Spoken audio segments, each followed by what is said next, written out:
पुओ को विरोध में एसपी को मार गुहारी थाना बाबू पर एसपी को भेटी पुओ विरोध में कार्यानुष्ठान दाबी कले वृद्धा मां। ब्रह्मपुर सदर थाना नलिहाड़ गांव सुदेशना विष्णोई पुओ विरोध में थाना अभियोग पर कौन कार्यानुष्ठान न हेबारु ब्रह्मपुर एसपी को भेटी न्याय गुहारी करिसेंती।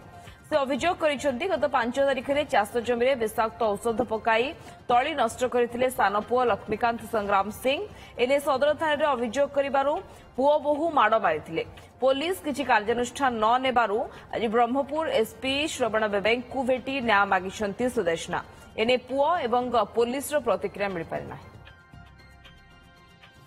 से बिल को जाइरी बहु पुओ दिन जागा मत तू बिलु मोर बिल बिल तो देविनी मुआगा नहीं जीवी सबू आउ कोई पड़ा हारी गली मत तले पकईरी से सान बहु मत तले 5 तारिख दिन आम कौन चाहिए मत न्याय मिलवा सबुदिन हैरान वृद्ध बयस कर